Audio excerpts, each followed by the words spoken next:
ते नमः मुख्यवाराहि वन्दे त्वा अन्धे अन्धिनि ते नमः सर्वदुष्टप्रदुष्टानां वाक्स्तम्भनकरी नमः नमस्तम्भिनी स्तम्भे त्वा जृम्भे जृम्भिणि ते नमः रुन्धे रुन्धिनि वन्दे त्वां नमो देवी तु मोहिनी स्तभक्तानां हि सर्वेषां सर्वकामप्रदे नमः बाह्वोस्तम्भकरी वन्दे चित्तस्तम्भणि ते नमः चक्षुस्तम्भिनि त्वां मुख्य स्तम्भिनी ते नमो नमः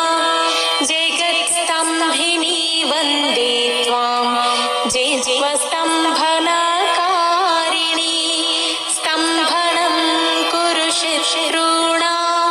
कुरु मे शत्रुनाशनं शीघ्रं वश्यं च कुरुते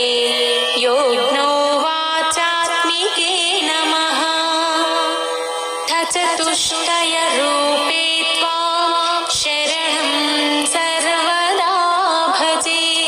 होमात्मके फड्रूपेण जयाद्यानने शिवे देहि मे सकलान् कामान् वाराहि जगदीश्वरी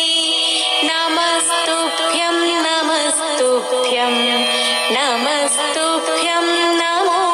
नमः इदमाध्याननास्तोत्रं सर्वपापविनाशनं पठेद्य सर्वदा भक्त्या पातकैर्मुच्यते तथा